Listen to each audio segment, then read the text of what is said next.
Welcome to Couch Quarterbacks.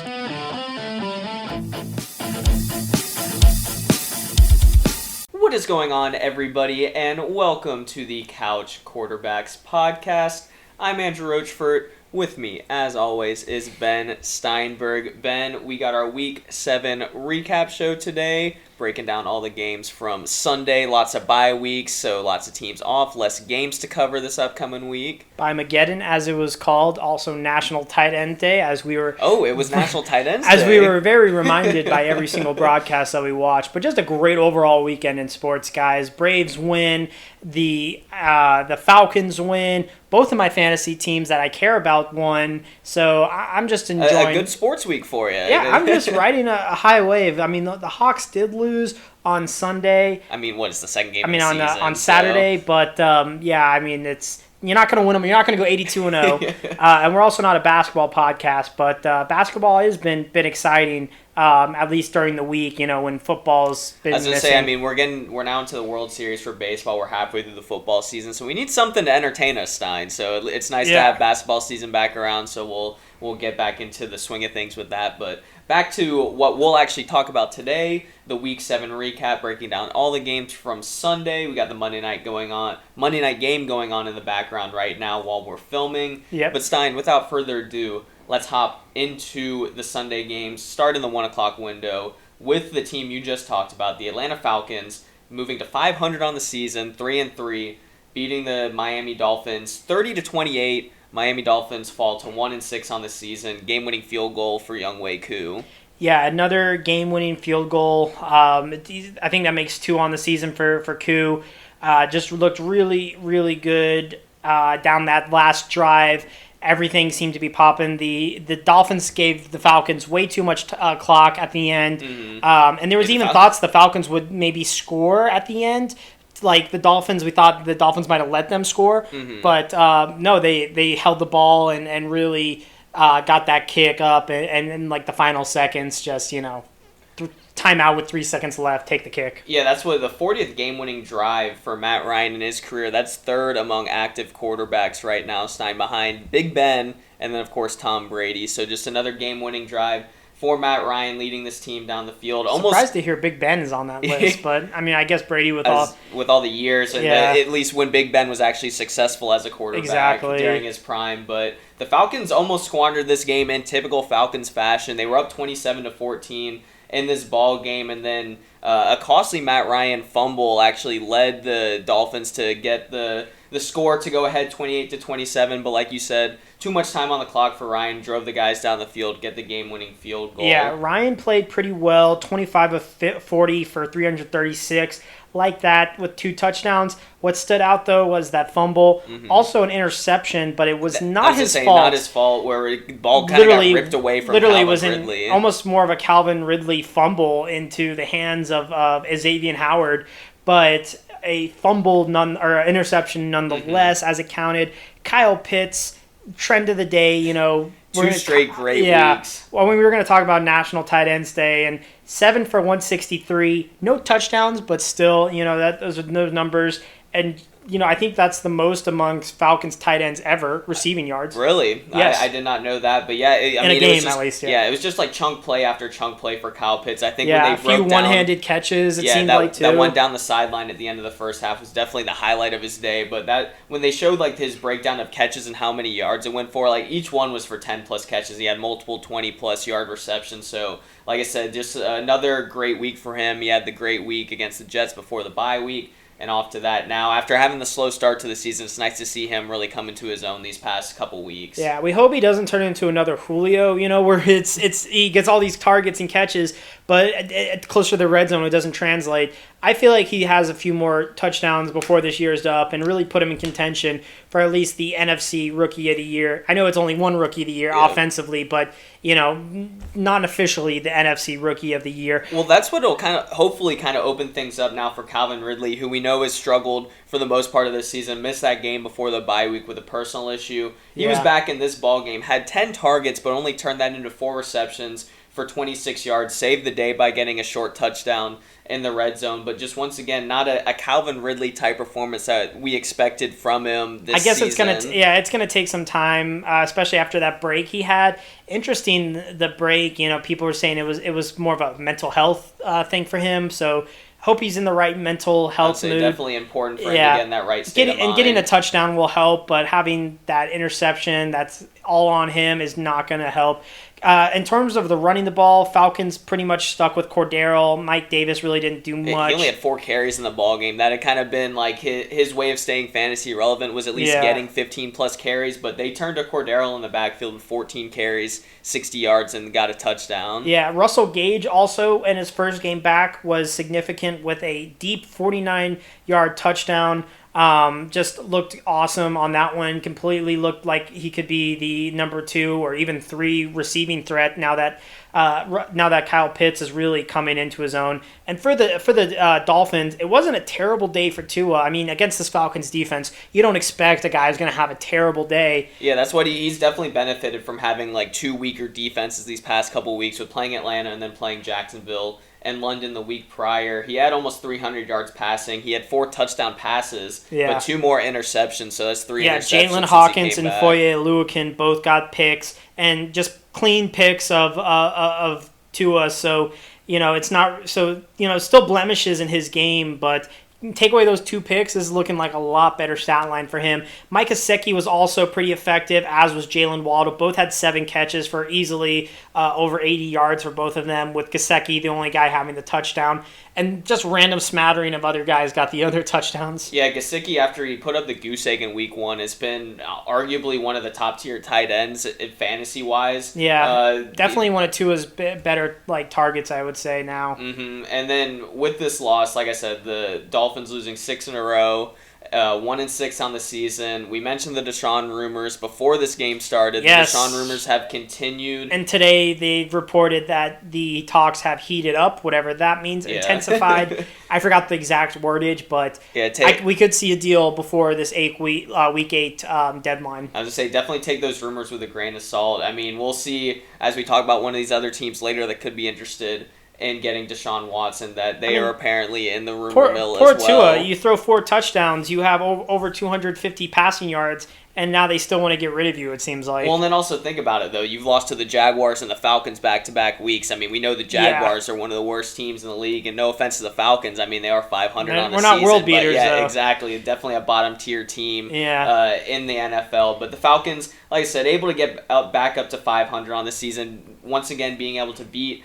the teams that you're supposed to beat. Yeah. And they have a matchup next week against the Panthers, who, when we talk about them, have been reeling as of late. Yeah, definitely on the snide. Bottom line for this game, Falcons seem like the team that they're going to beat the teams that they're supposed to, but then when they come to play like the Bucs and in games like that, they're going to struggle. Yeah. So, I would say that this is really, the Falcons aren't making the playoffs, let's be honest. Yeah, so, let's be happy if you can get close to 500 and then on the Dolphins, season. with this loss, it's just another to their long list of blemishes where they're really going to easily get last place in their division right now. Yeah, I mean, them and the Jets, and that's not a place that you want to be, is battling with the Jets and something in the NFL. Yeah, that's true. Let's move on to the next game, guys, and a just crazy game on paper before, but the result very surprising. The Titans taking the Chiefs to the woodshed, Roach, 27-3. Yeah, that's what we expected this game to be, one of the better ones on paper going in. Yeah, we thought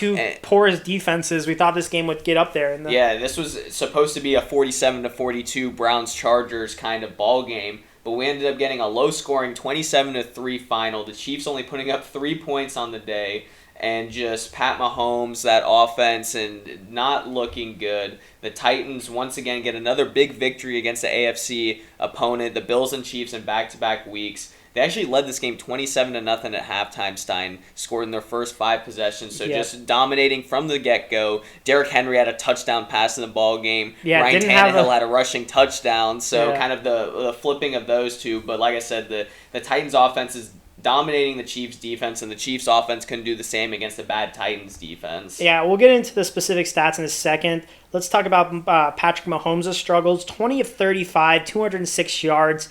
Not Pat Mahomes-esque at all. That's pretty much backup territory for him. 1 interception and a fumble lost, a very costly fumble at that, and then he's been turning over the ball like crazy this season. Yeah, also leaving the game with a head injury. I mean, he did get hit pretty hard. Brought in, I forgot who their backup was. Chad Henne, who just, you know. That's what he cleared concussion protocol, so he should be fine for next week. I think it was more that it was the fourth quarter, the end of the ball game. It's 27-3. Get on the plane, go home. They were saying on the broadcast, just get him out of there. You know, just they're in need of a bye. The Chiefs are really to get everything. We mentioned it with Mahomes and just not being a guy that usually turns over the football. He's got 9 interceptions now in the season, which is tied with Trevor Lawrence for the most in the NFL. He had 11 interceptions total over the past 2 seasons, 2019 and 2020 combined. He's got 9 through these first 7 games. Had an interception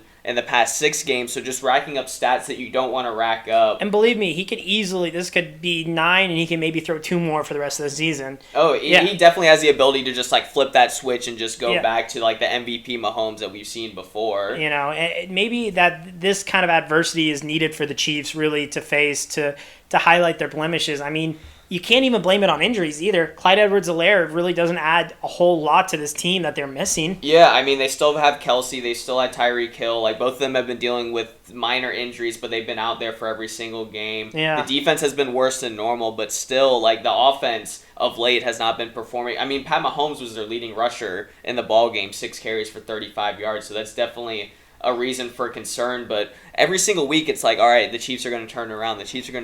Yeah. But we're 7 weeks into the season now, Stein, and the Chiefs are 3-4. So there's eventually going to come to a point where it's going to start being a little bit concerning, and like the alarms are going to start sounding. They were making the joke during the game that it was panic time for the Chiefs, and within like 3 minutes left to go, it's like it's been panic time for them, like since losing to the Ravens in a heartbreaker, honestly. Yeah, I mean, it's been going on for a long time, and like I said, if they don't turn it around quick, it looks like Mahomes is going to be okay and be able to play next week. Yeah. But if they don't start winning some of these ball games, then they're definitely going to be in some serious trouble, and they're going to have to play in a wild card round against one of these other top tier AFC the Chargers and the teams. Raiders are both kind of trying to cement their footholds really in the division right now. And let's talk about the other guys on the Chiefs that did things. Byron Pringle led the team in receptions. That's never good. 5 for 73. Which once again can probably explain why you only put up 3 points in the ball game. Kelsey 7 for 65. Tyreek with 6 for 49. Just really a whole lot of nothing out of those guys. And a lot of the stats coming in mop-up duty, Mahomes only had like 41 passing yards at halftime. Like, they had just about a non-existent offense. Like I said, the Titans got up early in this ball game and then just went on cruise control the rest of the ball game. Yeah. So it was just really nothing out there from the Chiefs' offense in general. Ryan Tannehill, 20 of 27 for 270 yards, 2 touchdowns, including the one on the ground where he did his signature. The little awesome celebration. flip. Everyone loves that one. Did have an interception, but the game was kind of out. The game's been out of hand for them. Obviously, didn't affect it. Didn't affect the outcome. The Henry kept under 100 yards, but still 86 on 29 attempts. That just shows what that offense is going to try to do. But did get that passing touchdown. I don't know if that's fantasy relevant, Roach. Yeah, that's 4. Well, it's only 4 fantasy points instead of 6 because it's just like a quarterback throwing a touchdown pass, but it's still the touchdown nonetheless. So even though you didn't get kind of like the vintage Derrick Henry, you can't get spoiled by the 200 yards and 3 touchdowns every single week. So like you said, this was the first time in I think 5 games where he didn't have 100 yards rushing, but still a decent fantasy performance from him with getting the passing touchdown. Yeah, and then for the receiving side, A.J. Brown, 8 for 133, including just a gorgeous catch that he made to get a touchdown for them. Julio ineffective with really 2 for 38, but still, they weren't. There was no one relevant besides A.J. Brown catching the football in this ball game. And now the Titans with, like I said, 2 impressive wins against the Bills and the Chiefs. And the thing that just makes it even funnier is that in between that span where they've won like 4 out of the last 5, they lost to the Jets in overtime. So that's just going to be kind of like when we talk about the Bills, Sunday, the Bills-Steelers week 1, how we're like, well, the Bills would beat them any other time if they played again. Probably if the Titans play the Jets right now, it would probably be similar to the score that they lost to this past Sunday, the 53-14, 54-13 to the Patriots. Also, shout out to the Titans defense playing better. Harold Landry is really starting to emerge as one of the better players on that defense as well. Bud Dupree had a good game as well in that win. Yeah. So bottom line from this game, you really got to look at the Titans now kind of taking that crown, and the Bills. I mean, the Chiefs need that bye. They really do, and like I said, they need to turn it around, and they need to turn it around quickly. Yeah. All right, let's go to the next game. The Washington football team traveling up to Lambeau and just losing it, just not being effective, and they're running against the machine that is the Packers. Packers won this one 24-10, and it's just the 6th straight win for the Packers, where Washington slips again with their 3rd straight loss. Yeah, two teams going in opposite directions, like you mentioned, with the win streak for the Packers staying alive, and then Washington football team sliding down to 2-5 on the season.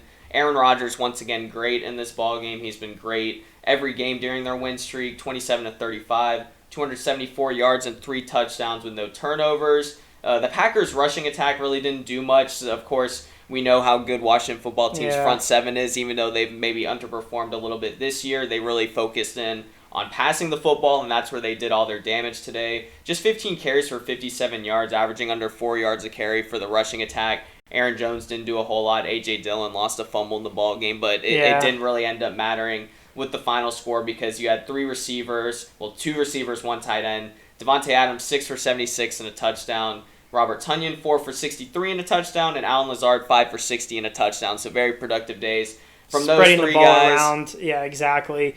Then on the Washington side of the ball, Heineke still turning the ball over again, unfortunately. Was able to get 268 yards, including also 10 attempts for 95 rushing, leading the team. Yeah, that's and should have had a rushing touchdown, but ended up getting called back because of that new rule with the quarterbacks, giving yourself up. So we ended up trying to dive for the end zone. Wasn't touched and basically slid into the end zone. He basically had an open end zone, but he decided to dive because I think that's what Taylor Heineke does. He loves to dive. Yeah, he loves diving for the pylon. And I mean, there's nothing wrong with that, but just got to get in the end zone, bud. Yeah, and it's a newer rule, so they ended up reviewing it, saying that since he gave himself up before he got into the end zone, that he ended up being short. Then they tried a QB sneak on 4th down, and it was a weird play on that too, where they went to a review because he fumbled and then got it back and then tried to reach across, and I think he did, but they said his forward progress was stopped. So it was two very weird plays back to back where Washington football team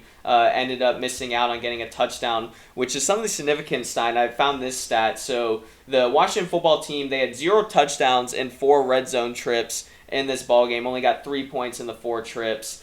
And the Green Bay defense had allowed a touchdown in every single red zone trip this season. It was 50 for 50 teams where once they got in the red zone against the Packers defense, they scored a touchdown. So just a complete opposite for them stepping up and being able to stop the Washington football team in the red zone. And it's not hard to do against the Washington football team offense that really is not good at all by any really measure. Yeah, very uninspiring. Yeah, I will say though, Scary Terry had a great game, 7 for 122 with a touchdown. Yeah, had a long 40-yard Definitely going to help everyone's fantasy teams. Ricky Seals-Jones also stepping in at 6 for 51.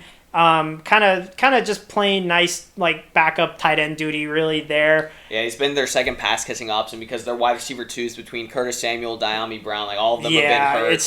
It's a mixed bag with what else they have. Mm-hmm. Speaking of pass catchers though, the Green Bay Packers will be taking on the Cardinals in an amazing Thursday night matchup. We finally got a good game of Thursday night football, but the one big hit to it is probably Green Bay is going to be without their top pass catcher in Devontae Adams. He tested positive for COVID today on Monday, so in terms of all the COVID rules and everything, probably the turnaround from Monday to Thursday, he's not going to be able to get 2 negative tests in a 24-hour period if he is vaccinated. So Green Bay is probably going to be without him in their Thursday night football matchup, the big matchup against the undefeated Arizona Cardinals. Yeah, and it's at Arizona as well, so that's not going to bode exactly well. Definitely the Lambeau factor would help.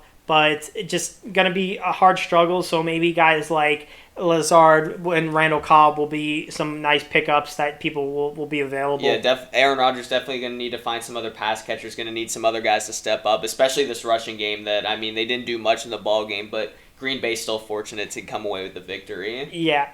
All right, now to the next game, which was just... It was a massacre on the field. Yeah, this is just a simple toying. It was a toying with game, Roach. Yeah, the Patriots taking on the Jets for the second time this season, and the Patriots once again coming away with the victory in major fashion. 54-13 was the final score. Jets 1-5 on the season. Patriots move up to 3-4. And this was never really a ball game, Stein. The Patriots not even close. They led 31-7 at halftime, and they've just continued their streak of absolutely demolishing the Jets. This is their 6th straight series sweep of the Jets for the Patriots. I mean, most of that was with Tom Brady at quarterback, but they continue their recent success of just absolutely beating up on them. Even last year with whatever they had with Cam Newton and whoever. And Brian Hoyer, pretty much. It was just running backs for the Patriots were taking over. Damian Harris, 14 from 106 with 2 on the ground. Also, J.J. Taylor, 2 garbage time running touchdowns. Kind of, it was like there's still a lot of time on the clock, so it's like someone had to score. The Patriots had pulled their starters out of the game, and they were still getting touchdowns on the Jets. And then Brandon Bolden, receiving-wise, was actually the Patriots' leading receiver, 6 catches for 79 yards and a touchdown reception. So between that 3 running backs for the Patriots, they just destroyed the Jets. Mack was decent in the ballgame, 24 of 36, 307 yards passing, and 2 touchdowns from him. And even Kendrick Bourne, this is how the Jets were toying with the Jets. Kendrick Bourne had a 25-yard touchdown pass to Nelson Aguilar in the first quarter, so just kind of to wrap up the offensive onslaught that the Patriots put on. Yeah, everything was being dialed up, just working, and Belichick's going to pull out all the stops against a team that show no mercy to him. He didn't take their job and wrote it on a napkin or something. Resigned from his head coaching position for like 3 days. And then for the Jets side of the ball, big news for them was Zach Wilson, who not only did they get killed, but they lost their starting quarterback. Yeah, this was probably worst case scenario. You're going against your hated rival. You lose your second overall pick, and he's going to be out for 2 to 4 weeks with a strained PCL. Before that, though, he really was ineffective. Even if they had him, he still would have lost that bad, I think. Yeah, and the thing that makes matters even worse, I mean, Zach Wilson, besides one game this season, really hadn't done a whole lot. Yeah, and even that one game wasn't spectacular. But now the backup quarterbacks, you got Mike White, who, I mean, if you could tell me who Mike White was before he entered this ball game, then I'd be impressed. Mike White is the name of that quarterback who, when you start a new dynasty on like NCAA, is like the second or third quarterback you have on your roster. You're just like, oh, okay, or like, Yeah, it's just a very uninspiring. 20 of 32, 232 yards, a touchdown, and 2 interceptions.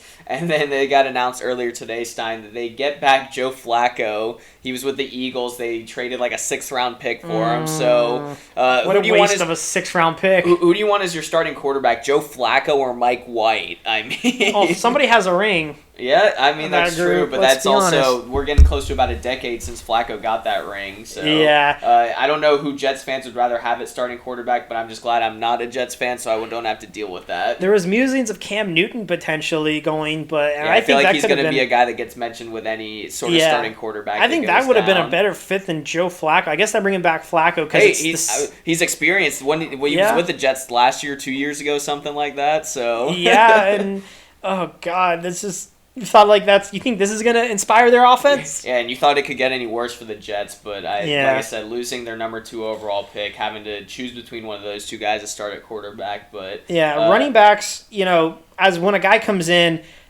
a backup quarterback comes in, he's going to be looking for these like checkdowns. Valves. Yeah, so the running backs for the Jets were kind of effective, at least, but I mean garbage time effective, if that makes sense. 14 catches, 132 yards between Michael Carter and Ty Johnson, whereas the wide receivers combined for 11 catches for 107 yards, so the 2 running backs outperforming the wide receiving core. Elijah Moore, who was back, had a 19-yard rushing touchdown, the rookie, his first career touchdown. So one of the lone bright spots that you could really Corey take Davis away from did this have ball a nice game. catch, too, in that game. Yeah, he had a touchdown catch from Mike White. So from Mike White. I don't think we're going to be hearing that pretty often. Yeah, if you want to take away any takeaways from this ball game, that was a 41-point game. That's really all you can get as a Jets fan. Yeah, I can't wait to check Twitter to see what they say about the signing of Flacco. That came down to earlier today around like 4 or 5. I'm sure they're very excited about that. Yes, that's going to inspire them.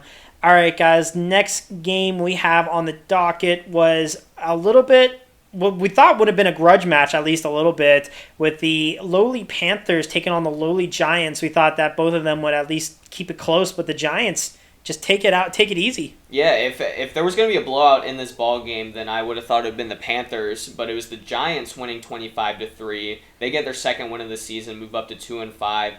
Panthers, after the 3-0 start, they lose their fourth in a row, 3-4 now on the season. Just Sam Darnold once again was absolutely terrible in this ball game. Actually got benched in the fourth quarter for the former XFL star PJ Walker, who wasn't any better. But I'll say it once and I say it every single week, especially with the Panthers losing. Darnold just needs Christian McCaffrey back in this lineup. It's a completely different offense with him not in there, and Darnold has looked absolutely lost since he's been out. Yeah, just nothing's been working on it, and we saw Darnold really, really thrive at the beginning of the year. I'm pretty sure the only good game that he had without Christian McCaffrey was the Thursday night game against the Texans where he got hurt, and Darnold still had a decent ball game. Yeah, so that's just because he was in the building. I'm sure he was on the sideline. The aura was there for him to have a good performance. He was in uniform, I should say. Yeah. But you do got to give credit to the Giants. Daniel Jones, 23 of 33, 203 yards passing, and a really cool with one touchdown, and then a nice 16-yard catch on a trick play. Yeah, Daniel Jones kind of reaching out with one hand. I mean, if I'm the Giants and I'm Joe Judge, I probably wouldn't call up a play to have my quarterback go and catch the football when my whole entire offense is just absolutely banged up. We talk about all the skill players that are hurt, because he took a huge shot from one of the the Panthers defenders. I don't remember who it was,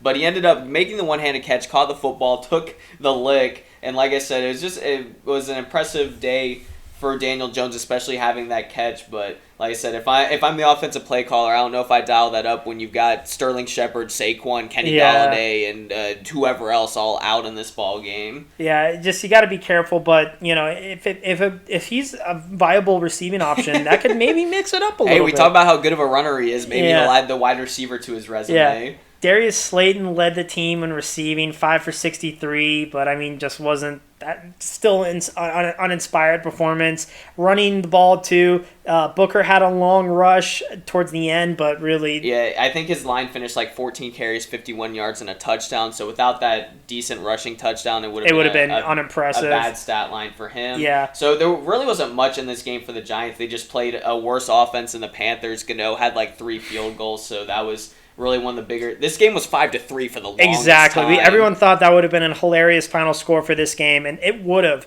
definitely made a great final score. Shout-outs to the Giants' defense, though, only allowing 173 yards total, got that safety, and just literally held the Panthers to 2 for 15 on third down, not being able to convert. And once again, this is not a good Giants defense. This just shows how much the Panthers' offense has been struggling over these past couple games. I mean, like I mentioned earlier with Darnold, had only 111 yards passing, didn't have a touchdown, got benched for PJ Walker, who came in. The XFL star. Yeah, who came in and was 3 for 14 passing with 33 yards, and he was sacked 3 times, so it's not like he did any better. I think there was a third and 30 or something after that, because he got sacked, and they were going, or maybe fourth or something, and they went for it, and he just got demolished. Yeah, I mean, that's just the kind of game that they were having. Matt Rule did come out after the game and said Sam Darnold was going to be the starter going forward, but like I mentioned, the Dolphins being kind of the front runner to get Deshaun Jackson, the Panthers have apparently thrown their name in the hat and have been kind of asking around to see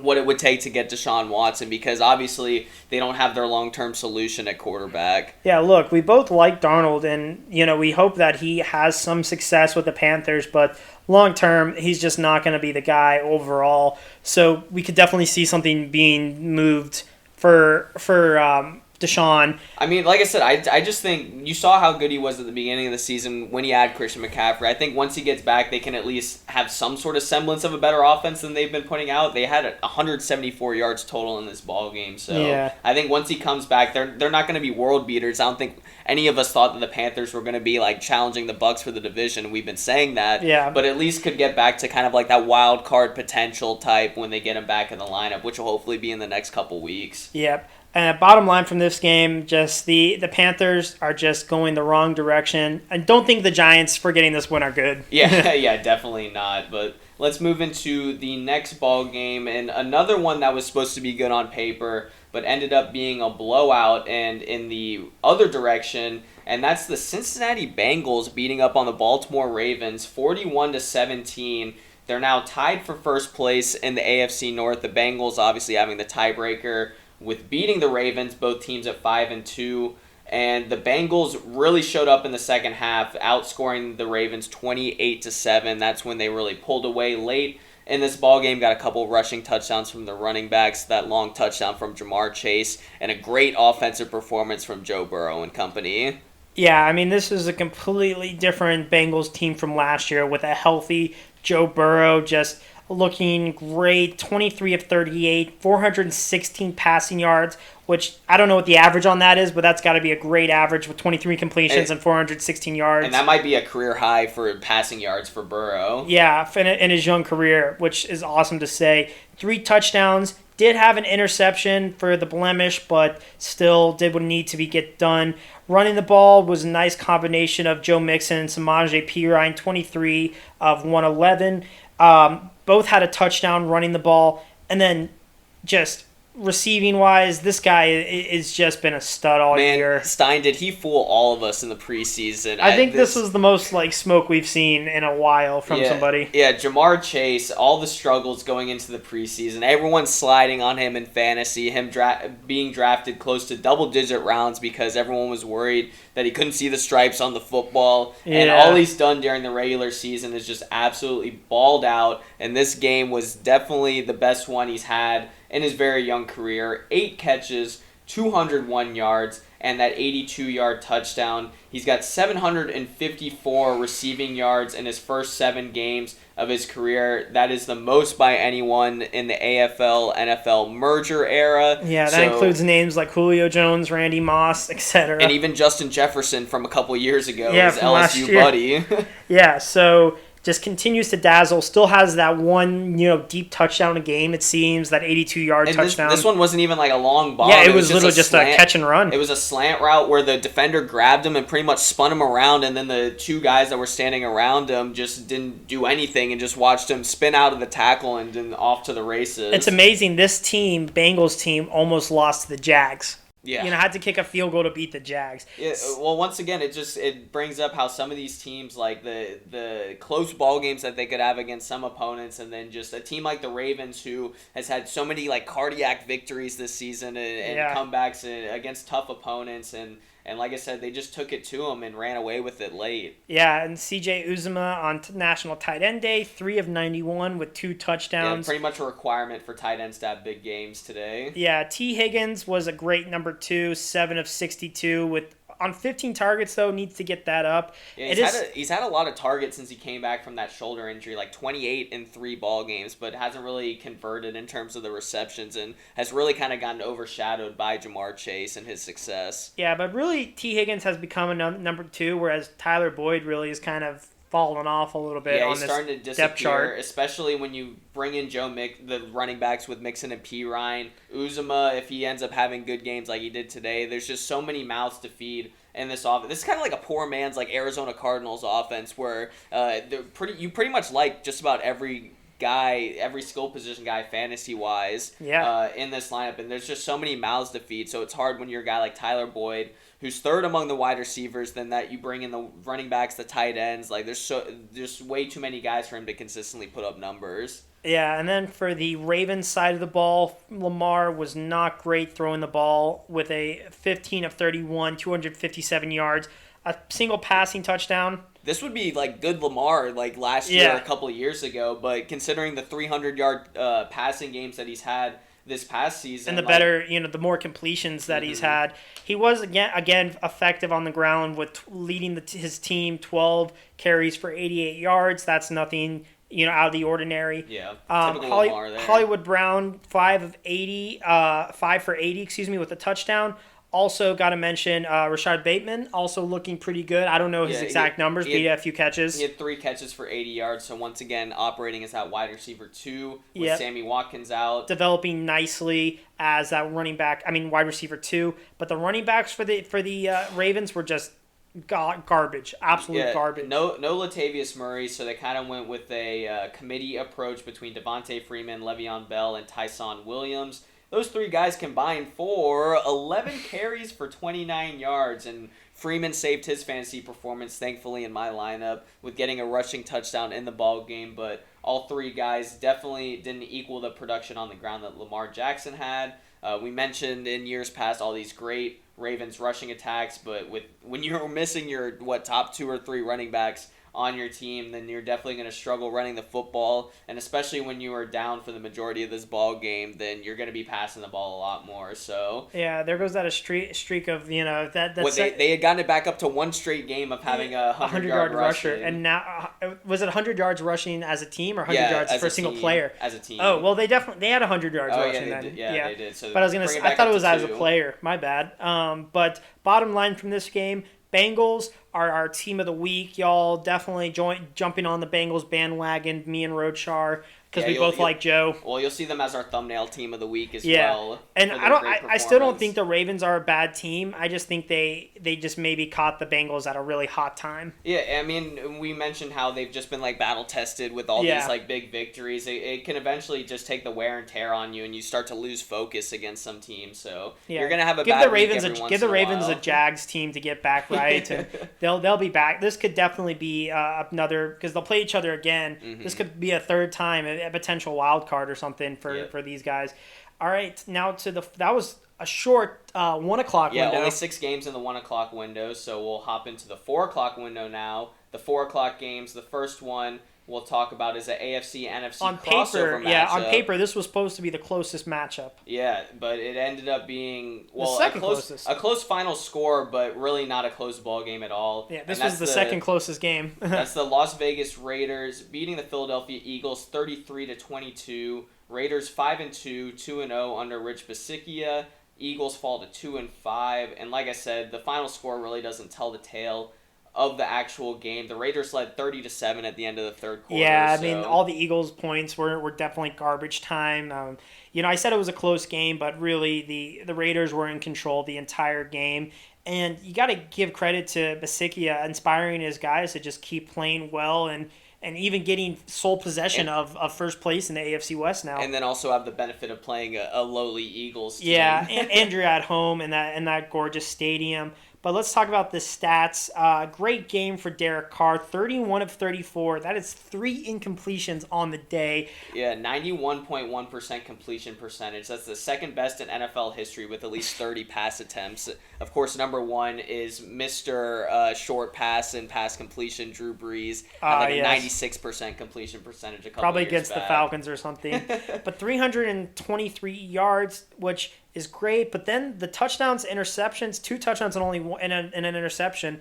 So it's not an amazing stat line. I guess the only great part of this is the yards and the completions. Yeah, the 2 running backs between Kenyon Drake and Josh Jacobs both had rushing touchdowns, so that kind of diminished him in terms of getting more passing touchdowns on the day. Yeah. Like I said, those 2 running backs combined for 20 carries, 98 yards, each having the touchdowns. And Kenyon Drake was really the main running back in this ball game. Yes, Peyton Barber was not active that game as well. So we really did see Drake take over, especially when Josh Jacobs left the game with a chest injury. It was, I'm sure it might have been something ribs related now, because it seems like everyone... Well, that's what they do have a bye week upcoming, so they didn't seem too overly concerned that he was going to miss after the bye week so he can rest up. But he was on track to having a really good ball game. Like I said, had the touchdown before he got hurt, so just kind of disappointing as a Josh Jacobs fantasy owner to see him miss out on a good performance. Yeah. And then receiving-wise for the Raiders, No Darren Wallers. He had a late injury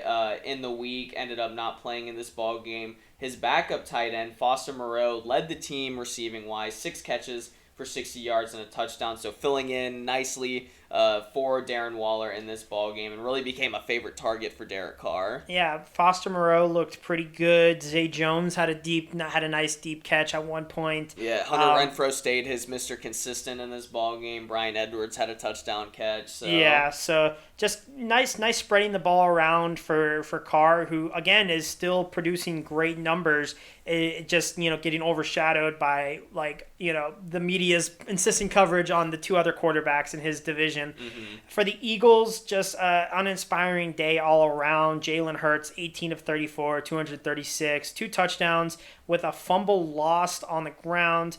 Never great. Did have some good rushing, 61 yards, which led the team. Yeah, I feel like he's led his team in rushing just about every game this season. Yeah, and an interesting stat you picked, Roach, was that Jalen Hurts has scored 53% of all his fantasy points have come in garbage time. Yeah, 43%. Yeah, excuse me, but still pretty close. I mean, 43 and 53 aren't that far. Well, that's what, and we mentioned how it was 30-7 going into the fourth quarter. The Eagles have been trailing in just about all their games this season, so Jalen Hurts has been, I think, about a top 5 quarterback in fantasy, right about 5 to 8 range. So The reason why he's been so successful is he's been getting all the garbage time fantasy points. But yeah, and I hope to see Jalen Hurts succeed. I just hope that he can succeed in games that actually game time that means something. He's one of those guys that when we thought of Lamar when he first came into the league, it's he's a great fantasy quarterback, but can he be a good actual NFL can he win quarterback? Can he win games? Because there's definitely there was questions going into this season of can he be the starting quarterback, and now there's definitely going to be questions if the Eagles continue with this type of record, is he going to be the starting quarterback next season? Yeah. Also, for the Eagles news, Miles Sanders was carted off with an ankle injury. I mean, just guys had such a bad season. Yeah, he's definitely been one of the most disappointing guys at the running back position with a lot of expectations going in, and it doesn't make matters worse that the 2 backup running backs, Kenny Gainwell and Boston Scott, both had a touchdown in this ball game. So yeah, Gainwell also receiving target as well. Yeah, I saw something where they said it was a sprained ankle for Miles Sanders, and it was kind of vague in their wording, where it was it was a sprained ankle that didn't look as bad as it actually is going to end up being. So I don't think he's going to miss too much time, but I would not expect him to be out there for the next game or 2. Maybe similar to a Saquon type timetable, maybe 2 to 3 but weeks still, with a sprained ankle. If you're a Sanders owner, you should have that ship sailed a while ago. Yeah, hopefully you have an IR spot, so he'll probably get placed on an IR, and then you can just pick up someone else on the roster. Exactly. Get Peyton Barber. I'm sure he's available someplace. Oh God, I don't know if I'd make that move. But all right, moving on to one of the games with a giant line that we looked at, and that was the Lions taking on the Rams. And just shout out to the Lions. I know the Rams won the game, Roach.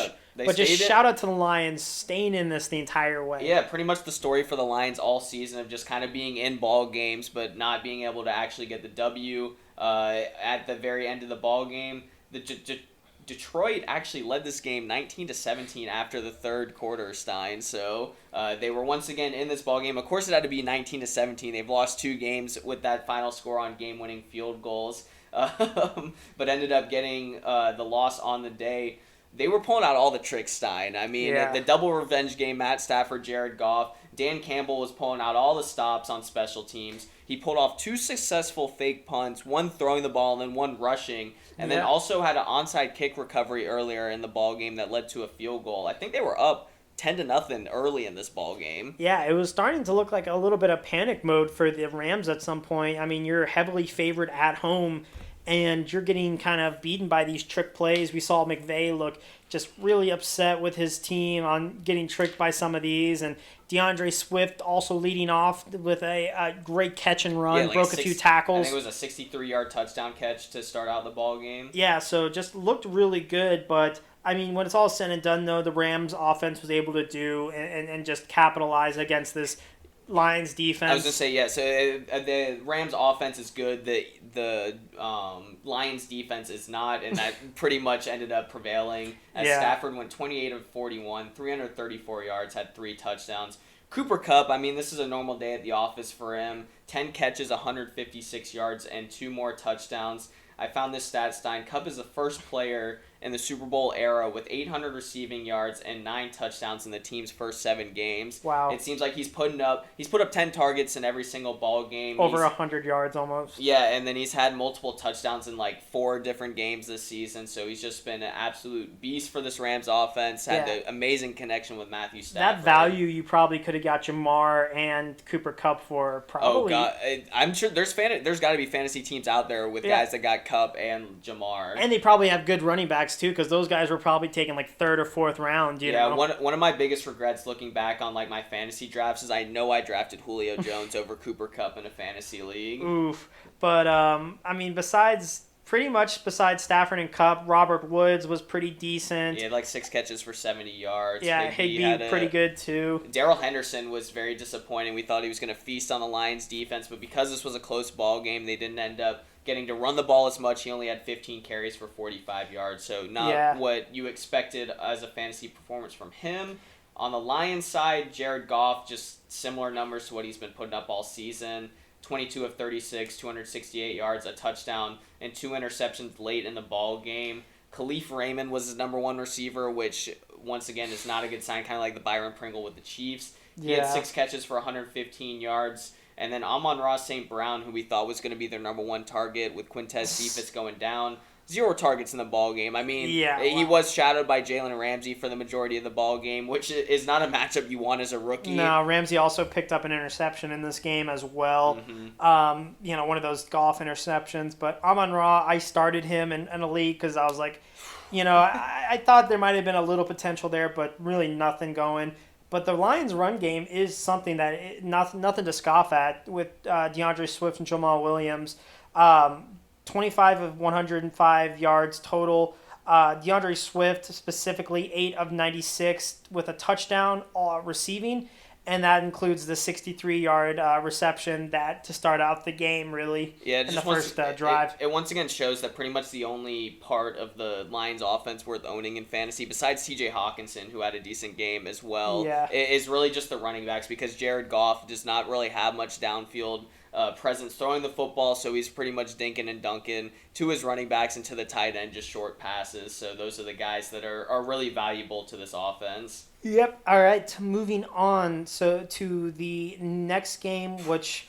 Yeah, we got a couple of clunkers to talk about now, Stein. Yeah, just back-to-back clunkers, and we'll start off with the Texans going to Arizona to take on the Cardinals in a J.J. Watt revenge game, also David Johnson revenge game. Yeah, and the Texans actually led this game. And D-Hop revenge game. The Texans actually led this game 5-0, Stein, but then 31 straight points for the Cardinals, final score being 31-5.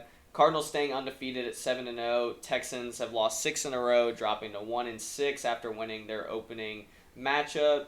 Kyler, just decent numbers in this ball game. 20 of 28, 261 yards, 3 touchdowns and a pick. Still not much with his legs, Stein. Only 6 carries for 10 yards, but just once again really wasn't needed, as when you're playing the Texans, you really don't need a whole lot offensively to beat them. Yeah, I will say that Chase Edmonds and James Conner were both great running the ball.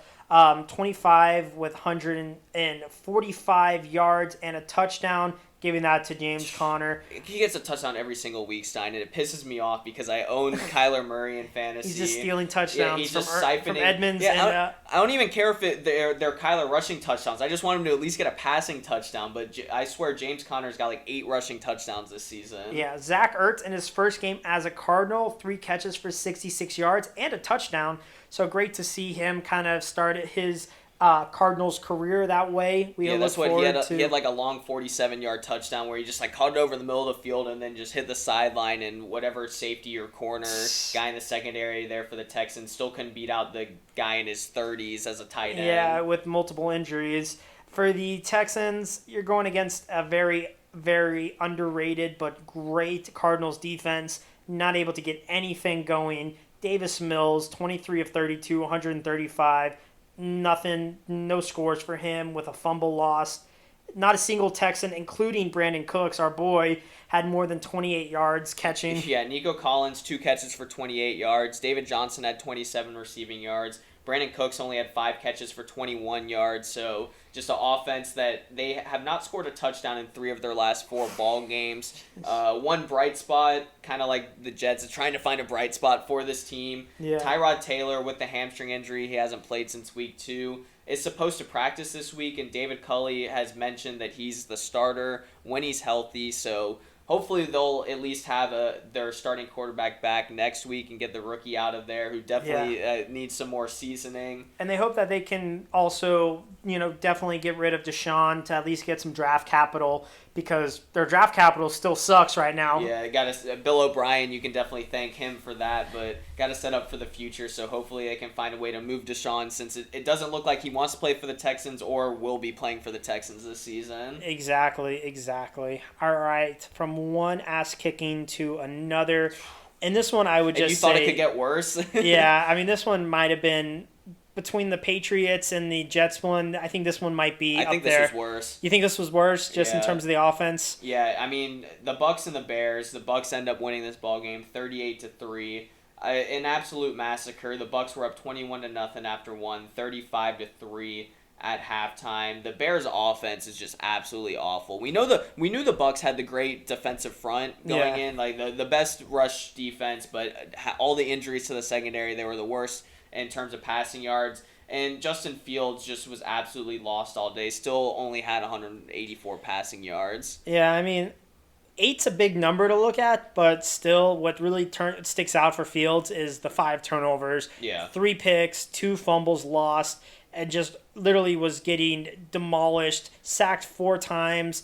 That's combining to his league high, to his league high of 22. Yeah, and this is a guy that didn't start the first 2 or 3 games of the season, and he's leading the league in being sacked. Yeah, I mean, this guy has just been thrown into the fire. Exactly. Wasn't effective rushing 3 for 38, so we were hoping that at least the running game could save himself, but... I mean, the biggest problem is between Matt Nagy and Bill Lazor. Like, the two of them can't draw up plays that fit Justin Fields, like, the way that he operates. They're drawing up plays for Andy Dalton still. I found this stat, Stein, that Fields has a 99 passer rating on play-action passes this season compared to a 49 passer rating on just straight dropbacks. So they're treating him like a traditional quarterback as just a pocket passer when they need to start using design runs for him. Yeah, they need RPOs. to use him in the play-action because they've got great running backs. I mean, their third-string running back, the rookie Khalil Herbert, had a 100-yard rushing game, has been the best running back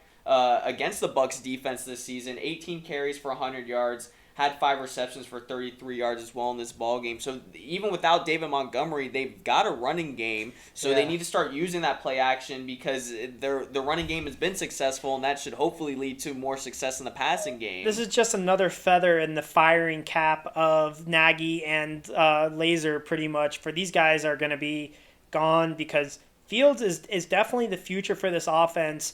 And it's going to take maybe 1 or 2 off seasons for them to really get to where they need to be. Just because obviously Fields isn't ready, isn't the guy right now. He probably needs some more seasoning. Yeah, and not only that, I think he's definitely the guy. But yeah, 1 needs more seasoning, and 2 just needs the better personnel, the better play calling, the better coaching around him to be successful. And Roach, I'm going to ask you a question right now, and I know recency bias withheld. Do you think if Fields goes to other situations, you think he would be, being up there right now and at least be better than he has been? Definitely. I mean, you think about even a situation like the Jags or something. The Jags is tough because it's just as bad of coaching that's scenario true. there. Jets could kind of be the same way. Maybe the Patriots would have been a nice... Yeah, I think the Patriots or the 49ers would have been a better fit. Just the Patriots, obviously, Bill Belichick, having that coaching, even though maybe not his typical Tom Brady type archetype in terms of a quarterback, but especially the 49ers, when you talk about when Trey Lance, when he finally takes over at quarterback, I think he's really going to excel in Shanahan's system. Justin Fields, a very similar type quarterback to Lance where he can use his legs. I think he would definitely excel with them, and obviously them being a much better football team in the past couple of years record-wise. Yeah, I thought that Shanahan-Fields combination could have been better because at least Shanahan is flexible in with his offense. And remember, that's what kind of everyone was thinking, was that he was going to go to the 49ers with that 3rd overall pick. Yeah, so I mean, we just know it's a matter of days before this, matter of weeks before Nagy gets the boot. And Nagy, it came out today, Stein, that he actually tested positive for COVID, and there's 4 players also in the organization that have also tested positive. Yeah, so no way, shape, or form does him testing for positive is going to make him get fired, but it's not going to help. It's not going to help his job security at all. Yeah, so we'll see if he's able to get back out there and be on the sideline for their next Sunday matchup. Completely passed over the Buccaneers' offensive stats. Yeah, but I mean, what really has to be said? Brady with 4 touchdowns, including number 600, which was given to a fan by Mike Evans. Yeah, good job, Mike Evans. Yeah, I heard the guy is going to get like a jersey and like a helmet or something, which is a nice deal. And I saw something else, Stein, where apparently he wants to play like a round of golf with Brady. So we'll see if they actually have that happen sometime, either during their bye week or the off season. But Chris Godwin, 8 for 111 with a touchdown. Mike Evans, only 6 for 76, but 3 touchdowns. It seemed like every touchdown was going to Evans. Yeah, there was no AB, no Gronk, so it was pretty much funnel fed between those 2 wide receivers.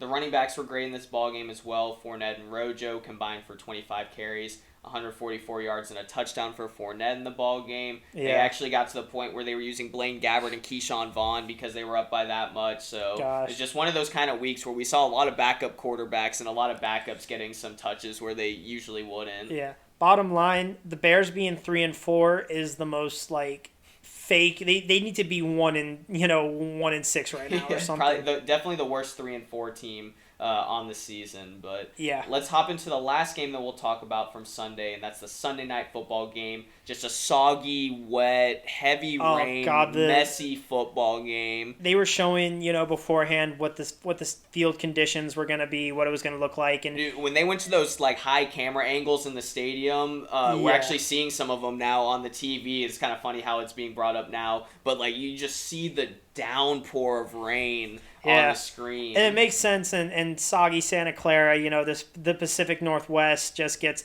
because the game right now is in Seattle, another rainy game. Mm-hmm. That whole area just being hit by storms right now. We'll probably get that in a few days. Yeah, definitely. But the Colts end up winning this ball game 30-18. They're 3-4 now on the season. The 49ers, another loss coming off their bye week. That's a couple losses in a row for them now. I believe 4 straight losses. They started out 2-0 this season. Carson Wentz in this ball game, 17 of 26, only 150 passing yards because of the weather conditions. Had 3 touchdowns, including a rushing touchdown, and had an interception fumble loss. They originally called it an interception, then ended up ruling it a fumble where he tried to shovel pass forward. That was a terrible, terrible turnover. We'll just call it a turnover. Yeah, it was a really bad turnover for Wentz. Yeah, we won't decide what it is. We'll just call it a turnover. Michael Pittman, his number 1 receiver, was great in this ball game. 4 catches for 105 yards and the game-sealing touchdown late in this ball game. Also drew 2 long pass interference penalties, so could have had an even better day, but he ended up setting up the Carson Wentz rushing touchdown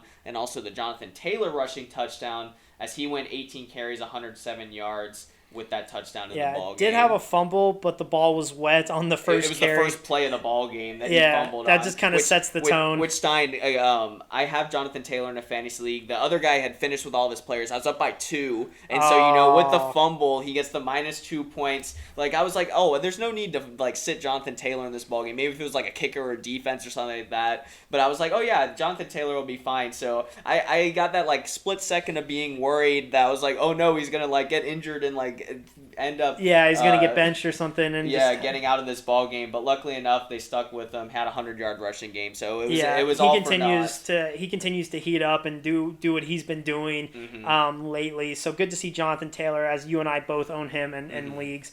For the Niners side of the ball, Jimmy G was the starter as Lance was inactive. And just kind of Jimmy G-like numbers, but not as good, not as average, I guess. The worst side of the Jimmy G numbers is he had 181 passing yards, just 1 touchdown, and 3 turnovers, 2 interceptions, a couple of them late in the ball game, and then also lost a fumble in those wet conditions. I saw something earlier today because I was going to give you the question, if Lance is going to be active next week, who would start between Lance and Jimmy G, but I saw a report earlier today where Lance is supposed to practice this week, but they're saying that Jimmy G is going to be the starter for Week 8. So as of right now, it's probably going to be an even shorter leash than you had early on in the season. But it's still going to be Jimmy G. Lance is just breathing down his neck. So one bad performance, and I think they're going to flip the switch on that QB change. Yeah, I think Jimmy G's they're going to stick with him. I mean, this game was in adverse conditions. Yeah, it's also tough to judge on something like that. They came off the bye week. He missed the week before. Yeah, so it's not exactly the best, scenario. This game's not in a vacuum. I mean, if this game might have been in Indianapolis and these were the numbers, then I would say, yeah, let's do it. But there's a lot of factors. Good sign for the Niners was Elijah Mitchell. 118 carries for 107 yards. 118 carries, Stein. That's a pretty good day. Excuse me. I read 18 carries with 107 yards. Excuse me. I was there you go. We're reaching that point in the show. Yeah. On the last game, he did have a touchdown, and JaMychal Hasty was active in this ball game, but it didn't matter as he out-touched him 18-6. Yeah. Deebo Samuel did his thing as really the only receiver, as Brandon Ayuk only had one catch. George Kittle was inactive. Yeah, 100 yards of his 181 passing yards went to Deebo Samuel, so we just seen him, do what he needs to do. And the Colts end up coming away with a victory after the rough start. They're getting closer to 500. 49ers continuing to fall behind in that tough NFC West division. Yeah, and it looks like they're going to be the odd man out really in the NFC West as the Rams and the Cardinals are really running away with it. Seattle and the 49ers are falling behind. Yeah, Seattle right now losing to the Saints as our Monday night game. It is currently 10-7. Kind of a grudge match, I would say, right now. Yeah, there's an 85-yard touchdown from DK. Of course, y'all already know that by the time this comes out. And then it was Alvin Kamara that had the other touchdown. I think I saw it was an Alvin Kamara rush, I think. Well, that's like best case scenario for me because I've got a couple of games going down to the wire tonight, and those are two guys that I got on my team. So that's definitely a great start for me. But guys, we'll do our records update as we both went 8-4 this week's time. We only had 2 games different. You got the Raiders win over the Eagles. I got that Sunday night game, the Colts over the 49ers. So we'll have our first flip of the coin, the tiebreaker match to see who spins our wheel of punishments. Overall in the season, I'm 75-31. You're 70-36. We both got the Saints in this ball game. So just kind of updating you guys on what's going to go on later this week. We actually will be out of town this upcoming weekend. Yes, we have a wedding. Yeah, up in St. Louis. Not our wedding. No, we're not getting married. We're going to a wedding. Yeah, you're not. You don't want to. I'm just kidding. One of our roommates from college is getting married. So Shout out to Mike and Addie. Yeah, so we'll be there for that. So we usually film on Fridays. The wedding is actually Friday night. So I think what our plan is going to be is we probably will not have a Week 8 preview video upcoming. We'll just have a video on our Instagram story, and we might we might post our picks or something like that, something simple. Yeah, we'll keep y'all updated on what our picks are, the records, and all of that. And of course, what you guys will be looking for is the punishment for the upcoming week. So we'll have all that filmed and just probably have that more than just like the show like this with analysis and everything. And Sunday is going to be insane, guys, because we are going through the Braves. Yeah. Shout out to the Braves making it to the World Series. So right now, we love football, but we do have something better.